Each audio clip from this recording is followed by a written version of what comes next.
Sir Kailash Chandra, volume 12, transcription 243. 5 seconds.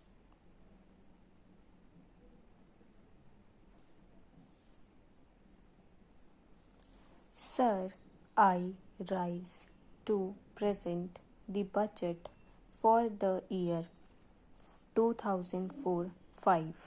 The budget has been formulated against the background of strong recovery in international income and agriculture, and an equally impressive improvement in our balance of payments. There and other developments in the economy have been covered in detail in the economic survey presented to the House a couple of days ago. I shall therefore be brief in reviewing the current economic situation.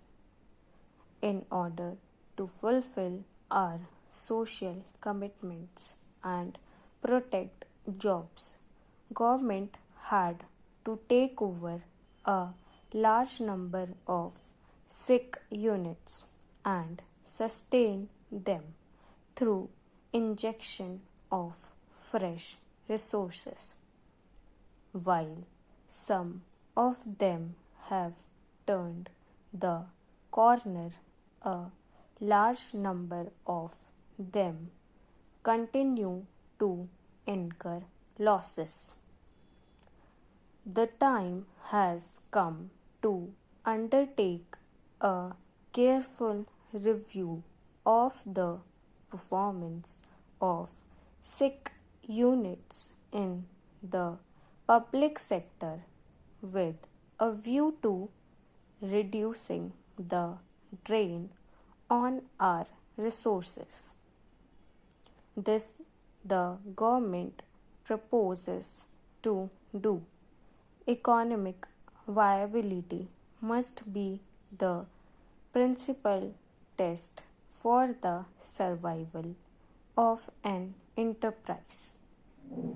The honorable members will recall that when our government took office in January 2000, an important task before us was to revitalize the planning process and to give a new thrust to the programs of development. I am happy to say that in the last 4 years we have been able to achieve an unprecedented increase in the tempo of public investment. Within this aggregate, plans of individual states show a varied picture. Some states have managed their finances well.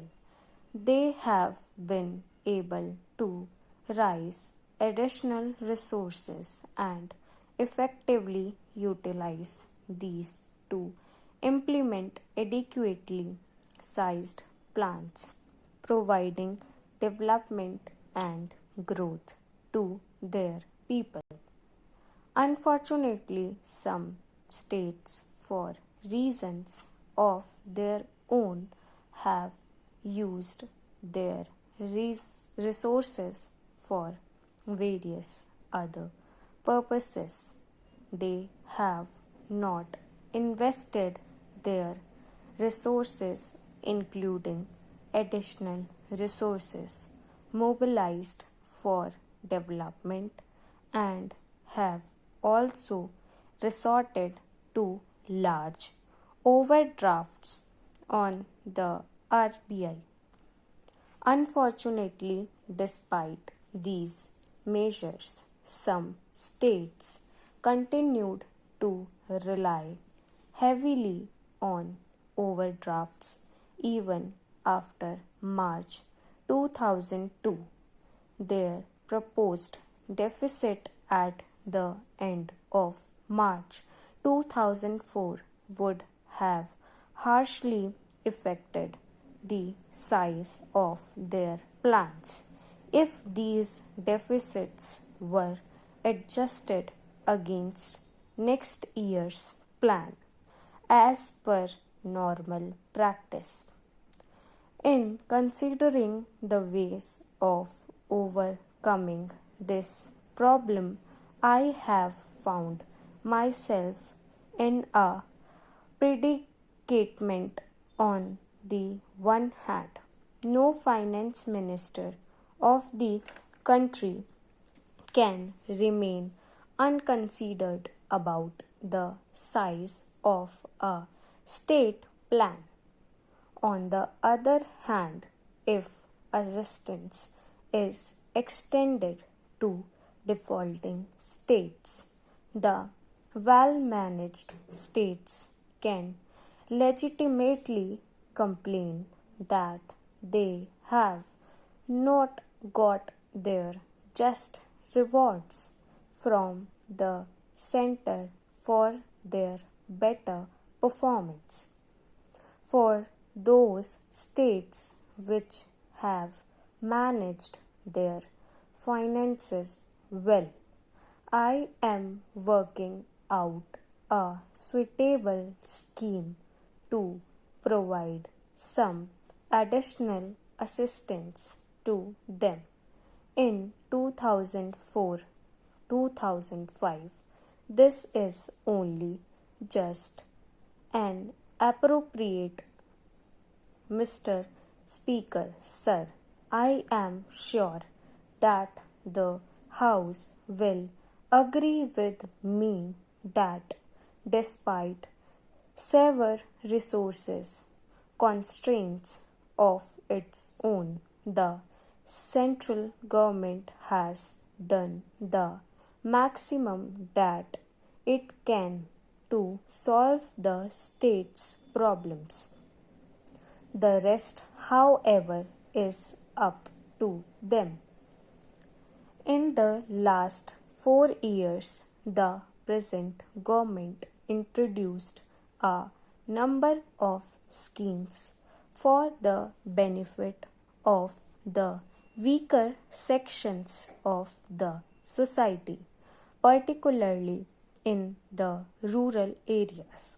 These include the Integrated Rural Development Program, the National Rural Employment Program, and the two new programs announced by the Prime Minister on 15th August 2003, namely the Rural Landless Employment Guarantee Program and the Scheme for Providing Self-Employment Opportunities to the Educated Unemployed.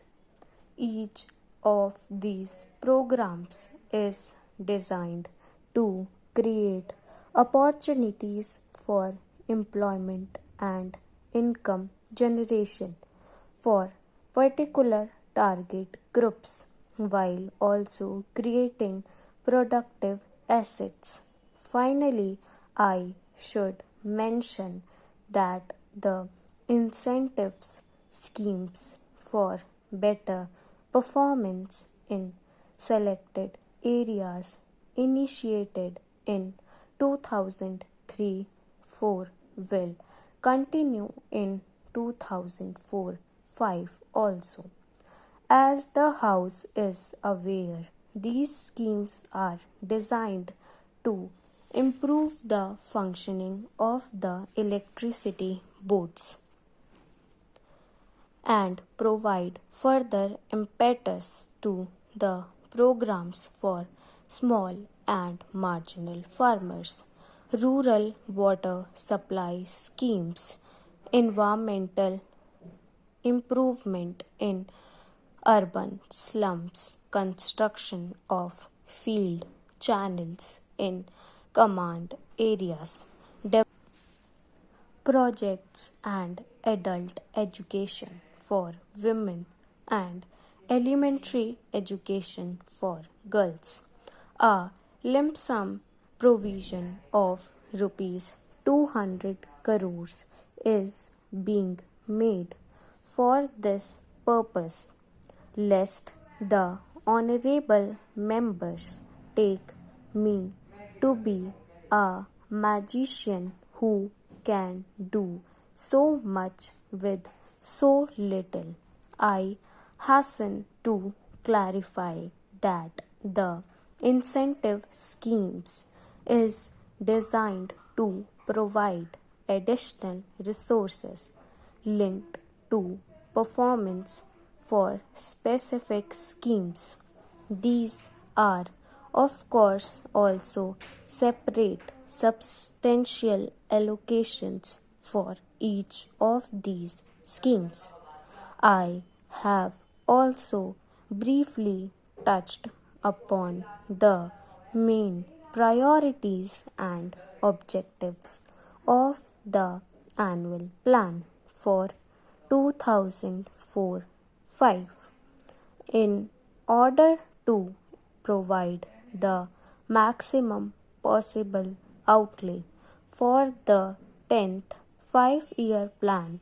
I have taken special care to ensure that non-plan expenditure is kept at the minimum. However, certain increases in this expenditure are necessary and unavoidable. Thank you all.